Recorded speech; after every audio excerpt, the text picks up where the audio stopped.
So I really miss my East of Eden. It is my all-time favorite book. It's by John Steinbeck, if you haven't read it.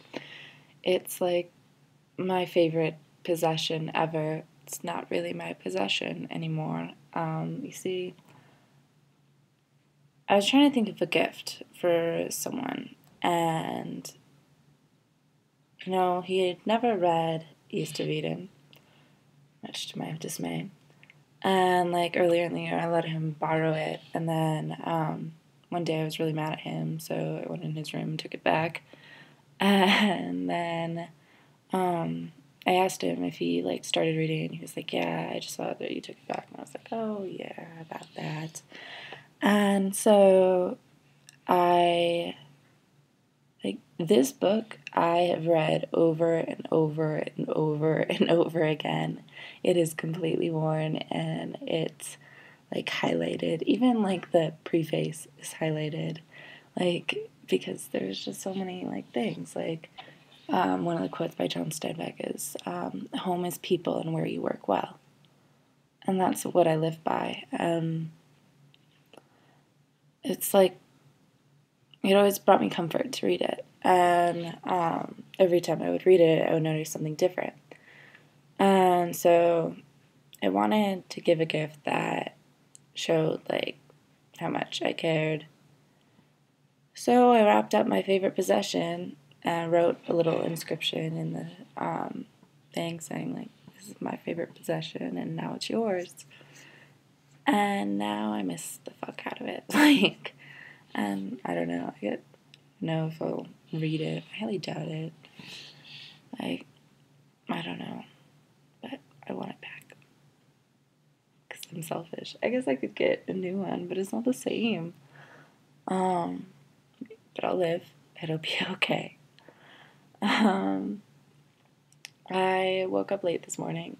Not that I like really had anything to do, but Claire kind of wants to go and hang out. She got her braces off. This is a very exciting thing.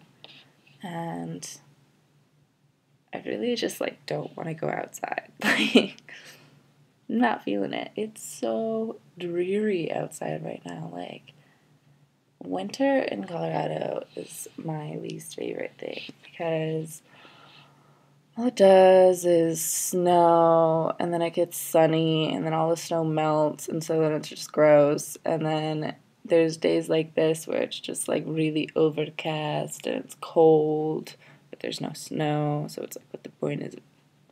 What is even the point of it being so cold outside right now?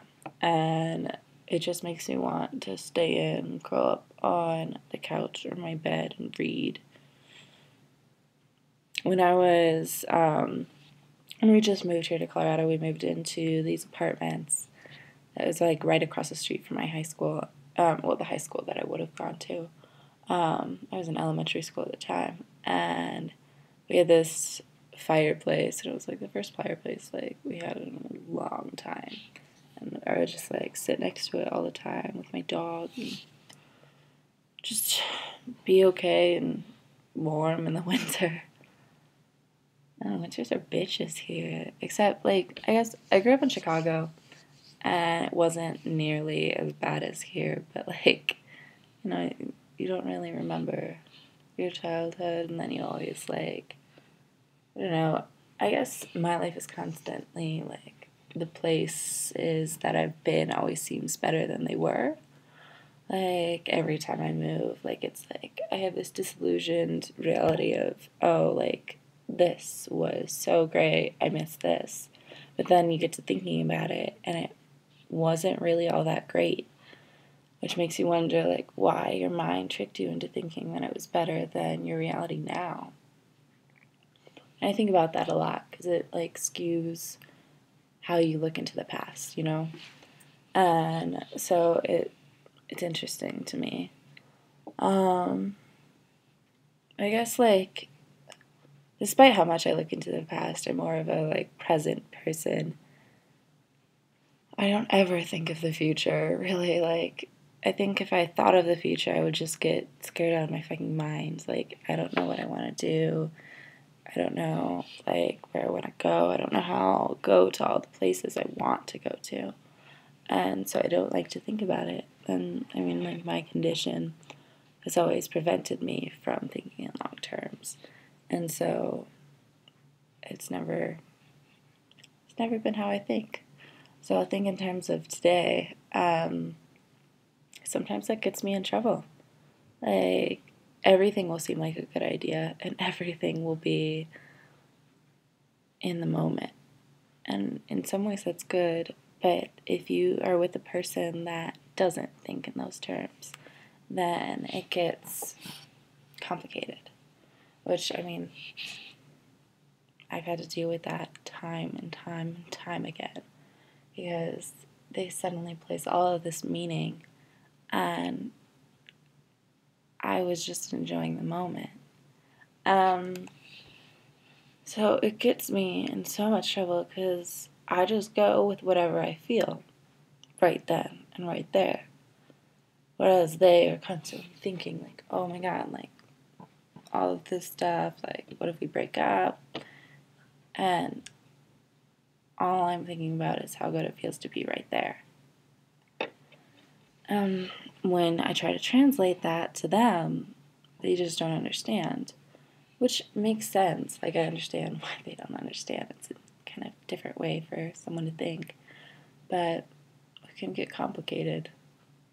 And, like, I have never met someone. No, I've never met someone that thinks the same way I do. Like, there are people, like, the person that I met this year, like, he'll say that he, like, is spontaneous and thinks in the moment and, like, all of this stuff, but then when it comes right down to it, he's planning his entire future. And that is not who I am. If I sit down and plan my entire future, I'm going to have to plan my future and, like, consider the fact that there will be days when if I think about my future, all I see is how sick I'm going to get. Because it's inevitable, like, with my condition and stuff.